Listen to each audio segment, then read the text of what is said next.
it wouldn't reach our house. I was worried about the lower homes closer to the fire. Ahead on Up with KREM, people learning the impacts of the Upriver Fire. We hear from one family who lost their home.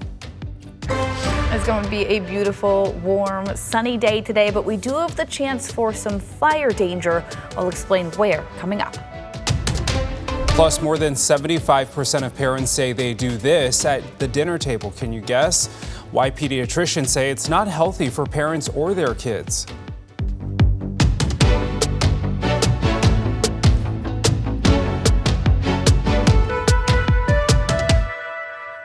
Good Saturday morning, everyone. Thanks so much for waking up with us here on Up with KREM. I'm Tim Pham. Let's get over to Nicole Hernandez in the Weather Center tracking a really nice weekend. Nicole, you're getting outside this weekend. I'm getting outside this weekend. Oh, yeah. It's just going to be a great weekend to just enjoy the sunshine. I'm not going to stop being outside. I'm sleeping outside, Tim. Are you really? Oh, yeah, we're going camping for sure. Fun.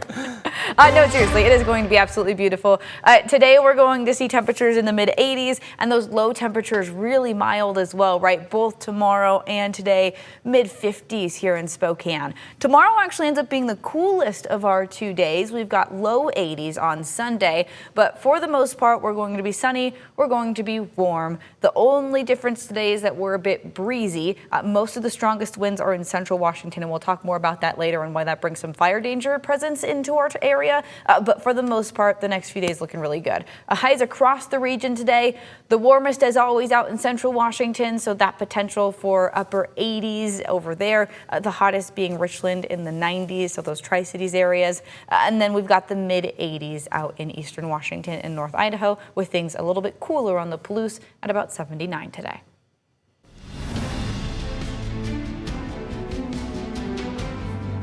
This morning, we continue to track the impact of the Upriver Fire. Evening anchor Mark Hanrahan spoke with one of the families who lost their home. In just a matter of minutes, John Schuler's home was reduced to rubble. It sounds like a cliche, but it was so fast. You think that you've got time to prepare, yeah. The place he, his wife, and sons have called home for 7 years, gone. Taken on Tuesday by the fast-moving Upriver Fire that tore through the Northwood neighborhood. This is cell phone video he took the next day. I think surreal is a good word for it. Doesn't feel real when you're looking at it. We stared at these wires for a long time before realizing, like, oh, that was the piano, but it had fallen through the floor and like stuff like that. It must have got real hot real fast. On Tuesday, John says he and his son were at home building a deck when his son smelled smoke. Moments later came the alerts to evacuate. Then deputies cruising their street telling people to get out. It might sound crass. I thought it wouldn't reach our house. I was worried about the lower homes closer to the fire. As we drove away, I stopped and looked back and thought, it's too green, it's not going to burn. In the scramble to leave, he says he grabbed birth certificates and passports and not much else. He says his family stayed the night with friends. It wasn't until the next day that he learned their house had burned down.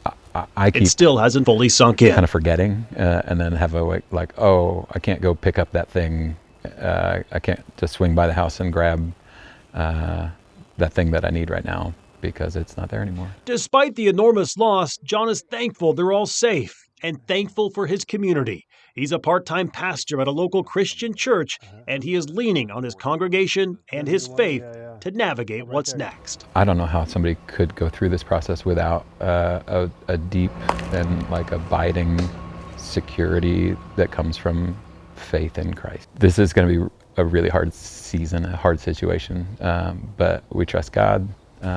He has never let us down before, and he's not going to fail us now.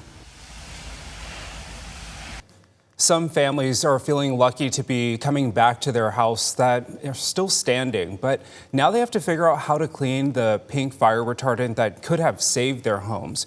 Roofs, walls, windows, and driveways might be covered in bright pink or red fire retardant. Planes dropped the retardant during the fires to save structures. And we talked to one local company about the do's and don'ts of washing the substance off of your home. It's going to take a little bit because with the temperatures out here and the delay in getting back to people's homes, that stuff is probably more than likely dried.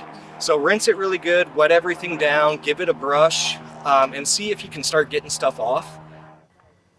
It is recommended to spray the fire retardant with a garden hose, not a pressure washer. A pressure washer will push the paint color and chemicals deeper into the materials on the outside of your house. And with fire season getting earlier this year, Spokane County is reminding residents to create a go bag in case of evacuations. Here's what you should put in your go bag: any necessary medication, extra glasses and contact lenses, a small first aid kit, important documents like your passport or medical records, extra cash, bottled water, and snacks that don't need refrigeration. Well, you've probably heard about the benefits of family meal times, right? Like better connection and health. But most of those benefits go away if you bring your phone to the dinner table. New this week, a study says parents are on their devices during meals even more than their kids. That might be surprising to you. The survey looked at more than 350 parents and found that more than 3/4 of them used some sort of media during their last family meal. Most of them were using smartphones. In other tech news, Roblox started new age-based accounts to keep younger kids and users safe. Any kids from 5 to 8 will automatically be placed in Roblox Kids accounts, which means the chat will be off by default. There will also be some extra parental controls. Parents have been complaining about the inappropriate content on Roblox.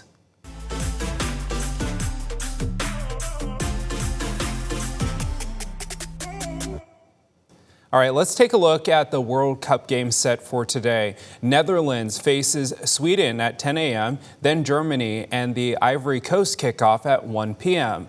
Then later at 5 in the evening, Ecuador and Curacao go head-to-head. The night wraps up with Tunisia versus Japan at 9 p.m. And speaking of that, Germany versus Ivory Coast match, an orangutan is predicting that Germany will win.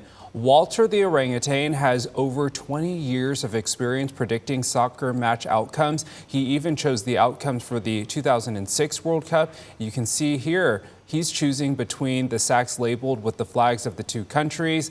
We'll just have to see if he's right.